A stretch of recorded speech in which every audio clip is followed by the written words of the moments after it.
Welcome to the Socialize Strategy, Tuesday, October 8th. Hello. Hope you had a great weekend. I have so many things on tap for today. I don't even know if I'm going to get to the trends. I'm just kidding, because I will get to them. But let me start with a few things. There have been so many things unfolding that I'm glad I'm in this certain area of TikTok on the For You page for this stuff, because it's not negative, and it's intriguing, and it's really fun. So let's talk about a couple of them. The one is the whole rug escapade. And if you're not in on this, there's a woman who has found a rolled rug with bloodstains on it or something buried in her backyard. It turned into a crime scene. This one went crazy viral because because of all the Crime Stoppers fans out there, and like the people who like that sort of content on television, and now they're getting it in real life on social media. In real life. Funny that that's social media and I consider it in real life, but it's because it's a real story, and it's not something that TV producers have worked on. It's definitely more authentic when you see something like that unfold on social media versus a curated show that has been handled by producers. So, there's been editors involved, and was much more organic. So Katie Santry is the creator. We've tagged it in the newsletter today, but I definitely wanted to talk about it because I think it's so intriguing how something as simple as that has really gone crazy. It took her account from, I don't even think she had followers, to 2.2 million followers. So it was like jettisoned her into the platform. And I think what's going to be curious for me to see is where she takes her account now, because she has the interest of people.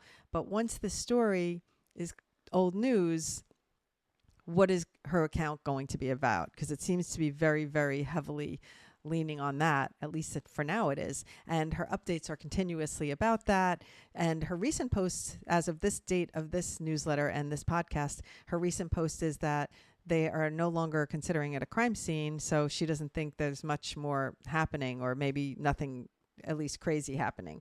So I'm curious to see where she's going to take her content now that she has this base of followers who have clearly jumped on to make sure they stay in the story. But now that the story, when it gets to be old news, where does that leave her as a content creator? So I'm going to be watching. I'd love to see where that goes.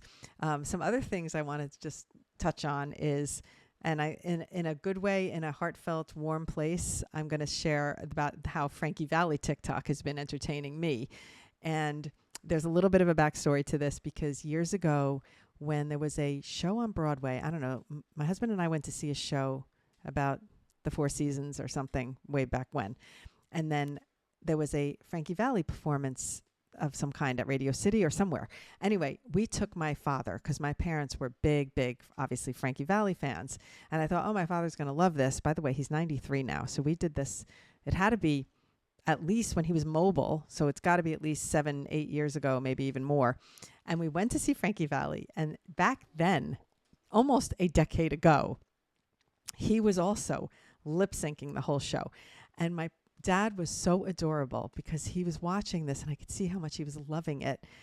And he said something like, wow, his voice is really still pretty amazing. And I did not have the heart to tell my dad that it was lip synced, because my poor, at the time, 80-something-year-old dad literally thought he was performing, and he was still singing with his own original voice. So it was kind of adorable. But what it tells me is that his fan base does not care if he's lip syncing, if he's even not lip syncing. They are there for him and for their memories of him and their love of him. So it's really kind of cute, like that I have this personal attachment to it. And then I started seeing these posts, and I mean, the comment sections are well worth reading. So funny. People are funny. People on the internet are funny. Realizing how many funny people there are that have not been acknowledged as comedians in this world is pretty amazing, because when you read a comment section of a video like that, it is unbelievable. There was people talking about how it's the rigor mortis tour. The comments are so funny. There's creators who have shared comments and talked about it. And I think it's what makes the internet such a fun and beautiful place, that we can all be behind our screens, and where there's a lot of people with clever senses of humor, and you realize how brilliant some of them are, and that they can be so quick on their feet and clever. And it's probably one of my favorite things that I have gotten out of TikTok since the pandemic up until now. It's always been one of my favorite things. The creative comments get me. When people make really creative comments on my videos, funny or not, just sometimes beautiful or extremely creative, thoughtful, the way they articulate the words, whatever it is, I will oftentimes follow someone with no followers, even if there's no content. I will give them a follow for their cleverness and their mind. I love it. So there's a lot to be learned from the comment section. That's one of my favorite things about social media in general. What else do I want to talk about today? So many things. I want to talk about learning from mistakes, because there's a few things that I need to share. So first off, often we are powering out these newsletters very quickly, and Julie and I have a rhythm for how we get the newsletters out, and then how I do the podcast. We have a really nice rhythm, but sometimes the rhythm gets a little disrupted by my work schedule for production. All of a sudden, I don't have as much time to necessarily pay attention to it or proofread or whatever. So she'll write the initial draft, and she does put the trends in and all the ideas and everything. And then I tackle what I will call the opening of what I want to talk about, the topic of the week. And then I tend to write that. So when you see typos in the opening paragraph, you can point a finger right here at me, because it's usually mine. And last week when the newsletter went out, and I was in such a rush because I had a shoot coming up and I was moving too quickly, and I read my own newsletter and I wanted to cry because I had so many typos in the first sentence. And I'm like, how did I type this and not even read it again? My God, I can't stand it. One of my least favorite things that I do in typos is when I type you instead of your. So Y-O-U, it means your time, this is your time or whatever, and I type you time. I can't stand it. It's just, for some reason, I leave off the R, just when I'm typing fast. It's not a spelling problem. It's that my fingers are doing the typing. And we have learned to move so fast with our fingers that sometimes the connection between the brain and the fingers isn't even there. So it's crazy. But I was so upset when I read that newsletter and I saw the typos in the first sentence. And I even said to Julie, I want to cry right now, because it just went out and I opened it up and I see typos. And why didn't I see them last night when I was typing it?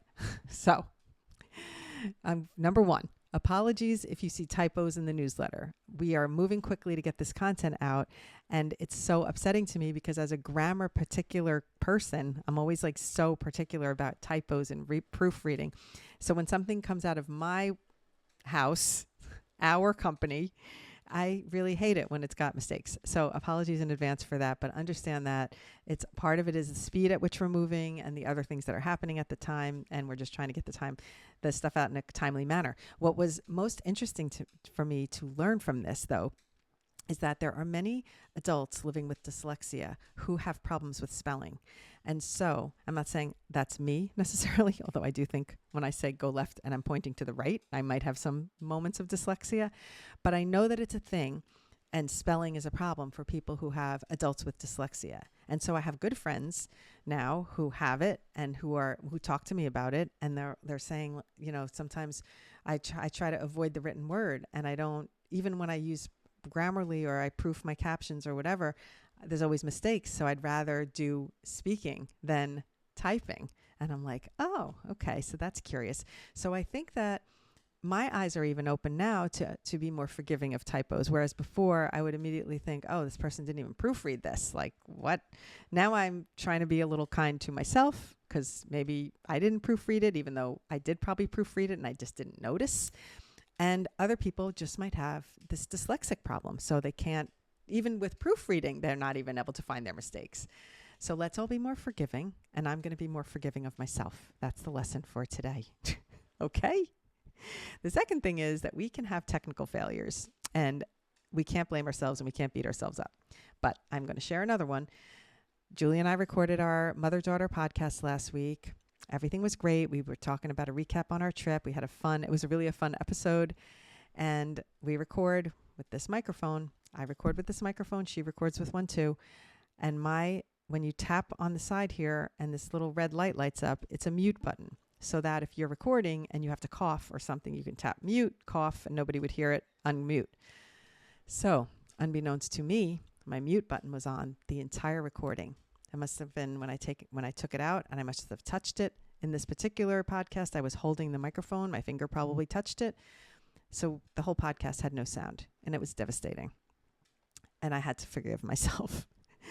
So there's two places where I'm learning to be kinder to myself. And one is with technical problems. When things fail, sometimes shit happens and we make mistakes and we make typos and we have to move on. And I have learned, thanks to social media, thanks to how the speed at which we are putting content out in the world, it's not always going to be perfect. And even when I say you don't have to be perfect with your hair, makeup, and etc., clothing, it's the same. I have to teach myself that I don't have to be perfect in my spelling and my grammar. And sometimes mistakes happen. And so the theme for today is to be kind to yourself if you make a mistake. It's not a big deal. And most people aren't even noticing it. Quite frankly, we're probably more tough on ourselves than anything. All right. Lastly, before I get into the trends, I'm going to say one more thing that is funny about social media. That this is just a funny thing that happened that I happen to be in deep on, but there was a guy who went to a Goodwill store and he saw trophies, and they were like a piano trophy and a whatever it was, tennis, and it was trophies, and had a girl's name on it, and he posted about it, and he basically made a joke post like, to this girl whose name was on the trophy, your mom cleaned out your room and got rid of all your trophies. And he made this post, and it was so funny, and he was just like, you were really, really good at everything you did, kind of thing. Well, it turns out that she was found eventually, of course, because when things go viral especially on TikTok, it goes far and wide. So this young woman, I guess her mom, went running to the Goodwill store to buy back all the trophies because they went viral. And I just think that's funny. And that would be something that happens to me, because I am known in my family when we moved from one house to another, when my kids were younger, but they had all been participating. And if anybody knows Flamingo Golf in Long Beach Island, they used to, when your ball went into the hole-in-one in the last hole, they would give a trophy or 5 free games. And my kids always took the trophy, and we had a bazillion of these trophies. And we had to move the house pretty quickly from one house to another. It was during the pandemic. No, sorry, it wasn't during the pandemic. It was during the Sandy storm. And so it was water. It was crazy. And I tossed the trophies. I said, we don't need these trophies anymore. And I somehow got rid of these trophies. And my kids will never forgive me for letting the trophies go. They still talk about it to this day. Oops. So when I saw that TikTok, I was dying. Talk about being a relatable moment for me. And now you know it too. And I feel terrible about it, but I have to move on because I can't get the trophies back. At least it didn't have their names on it. It was just like hole-in-one, first prize, whatever. Okay, I'm moving on. Maybe that just telling that story will let me absolve myself of it, but I'm sure I'll still continue to beat myself up about it. Let's talk about the trends for today. Let's start with TikTok. So in the club, we're all fam. This is a fun lip sync, and you can really be goofy and silly. It's a audio where you're trying to talk about something and the person doesn't get it. Well, it's because the audio is garbled and ridiculous, kind of weird speak. So you can have some fun with this by doing the lip sync, and then you can put something on screen about how you're talking about something, and when the people in your group don't get it. So that's a fun one, nice and easy. There's another cute one, and I love when a transition is involved. Boom. So if you're doing this one called Where Will the Wind Take Us? And it's when you put up your finger, and you could be with yourself or with a friend, and where will the wind take you? And you kind of fall out of the frame. I'm not going to do it because I'll go away from the microphone, but you fall to the side. And then in the next scene, you're falling into the next place. And in this case, I think the ladies ended up in Target. But it's like, where will the wind take us tonight? And then they end up in Target. So you can take yourself wherever your wind takes you with that one. And you can use it for your brand, too. If you have a business, you can have people like, where will the wind take us? And it's going to take you to buy new products for your business or whatever it is to support your business. That would be a fun one. Next. Oops, I see a mistake here. Okay. Next is Instagram trends, and they are both, of course, trends that have been trending on TikTok and they're now hitting hard on Instagram, which makes me sometimes think I should hold off posting some of my TikToks to Instagram. If I only had the patience and then remembered to post them later. It's frustrating because I tend to do it too soon. So I'm not in the trend when it's trending on Instagram. I'm ahead of it, which is fine, but it doesn't help me in the moment. But one is one step at a time, and it's the sound of feet walking, cluck, cluck, cluck, cluck, cluck, and heels clicking, and people you're showing where you're walking to with purpose. So whether you're walking to the bar at happy hour, whether you're walking to your morning class because it's a Monday and you're going to kick off the week on the right foot, or you're walking back on your Friday, you're walking out of work with purpose, whatever it is, have fun with that one. And the last one is pat yourself on the back. And this is a nice lip sync where just play the sound and you'll know what I'm talking about, but you have to just show off something that you're doing good and you can do it. You can actually grab a friend to do it with you. Nice and easy one. And I'm not going to even elaborate on it. You can go click on those in the newsletter. Okay, now let's talk about original content ideas, because these are always more fun to talk about and elaborate on. The first one is to use some fun effects, and that means take advantage of, this is how people go viral on these apps. They use something that's in-app, that's a fun feature, like the do-re-mi thing on TikTok, and all of a sudden, one person used it and started to hit a trend, and do-re-mi, the people that were singing and getting the ball, it was like a game. You had to hit the note to get the ball through the hole, and you got all the way up to sol-la-ti-do. The confetti would fly, and I hit the notes, and I was so excited when the confetti started flying. So using the effects that are in an app tend to be a possibility for you to create a trend by accident. If yours is funny, if someone else picks up on it, or if you're just waking people up to a trend to a effect that you might have found fun. So go through. You can do the color game. There's plenty of effects to utilize on Instagram Reels and TikTok where you can help get that algorithm push by using something in app. The next one is, it says here, ask your followers a question, but it's almost bigger than that. It's like a lot of people have done this. And to me, I don't really care for it, but I'm sharing because it works. You can say something like, who's your favorite creator? Tag them in the comments to show them love, and we'll all go follow or go see their content too. I don't really like it because, in my opinion, I don't think people necessarily click on the ones that people recommend and then go see. I don't think it helps necessarily, but it does get people talking. It's like, who's your favorite creator? And then all of a sudden I'll be tagged in it as the person's favorite creator. So if you can think of something where you're asking people to tag an account that does such and such. So it could be asking your followers, what brand are you most loyal to? Like if you had to go sit on a desert island, you'd make sure this came with you. And so maybe then you're having people tag their favorite brands in there. Maybe you'll get the attention of a brand. You never know. You could do the same thing with the idea of what creator would you bring if you only could keep 10 creators on your social media app, something like that. That could be a fun one. I like that because it's more interactive. It's not just asking a question and someone has to think of an open-ended answer, but you're asking them to tag someone. So tagging has good engagement value. So think about that as a possibility. And then the last one is kind of creative. And this is for my creative people out there, which is recreating a trend, but making it your own. For example, just how the woman who did the girl, what's her name? Girl with, I forgot her username, but she did Looking for a Man in Finance Trust Fund. Okay. So let's say you find a song you like and you write different words to it, and then you do a chant, or you take one that was already a spoof and then you make new words to it. So if you're a creative person that likes to, like, maybe you're a frustrated jingle writer that wanted to just write music in some way, this one's for you. You can do it, and you don't have to be a great singer. You could just do it, like chant it. You could just get on there and do your thing. And, Julie wrote one here, scratch that. I'm looking for a creator in my feed, six vibes, creative eyes, something like that, where you can change it. But now I'm not saying to do that song. That's just an example. You can pick any song, trending or not, and then make your own lyrics to it and then post it. Get as creative as you can and see if you can be the next girl with the finance. I can't think of her name. Oh, well. All right. Next up. the tutorials. So what I've got this week is I really focused hard on formatting, because once I get on a topic, then I start to think of different things that I want to share about that topic. And since I was talking about formatting content, I decided to actually make a tutorial that shows you, here's how you do it if you shoot horizontally and if you want to crop it vertically. So I did an example. There's Jonathan calling me. Sorry about that. But that's what I did for this week, is how to actually shoot a video. I showed it on screen, where to put your camera, how to push it back a little further, how to make the cutting down the center, what's good about doing it, what are tips that can help you do it better.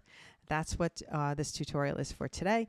And on the Instagram tutorials, I've got how to post the longer reels, because again, I don't think people know, no matter how many times I say it, that if you want to post a reel longer than 90 seconds, all you've got to do is post it as a regular post. So that is the tutorial for today. I show that. And it's the hidden gem, I'm telling you, of Instagram, because I've got so many people who are just thinking they have to edit their videos from 2 minutes to 90 seconds, and you don't, unless you want to add music, because you can't add music to videos longer than 90 seconds. All right, so go check out the wonderful music suggestions for today. I've got lots of trending musics for you, lots of options, and see if you can find something there that works for you. I'm working on a lot of content right now for brands and different in my production job. So I've really been focused hard on music. And sometimes when my day job leads me to need to find music that's trending, I really go deep. And then I have lots more options for you in the newsletter. So go check it out. And before I leave you, I want to say, if you would like to have questions answered, I don't think a lot of people are noticing that at the bottom of the newsletter, there is a submit your question button.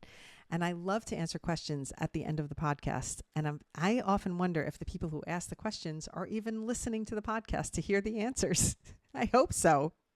But if you know someone that has a social media question, submit it to the newsletter. It's at the very bottom of the newsletter. It says submit your questions, and it's a blue square, ask questions. You can submit a question, and then I will tackle it in the Friday session, most likely. Sometimes I get to questions on Tuesdays too, but not today. I'm out. I've got work to do, and I've got to get it going. Thank you so much for listening. Have a very happy week, and I'll see you again on Friday. Have a good one.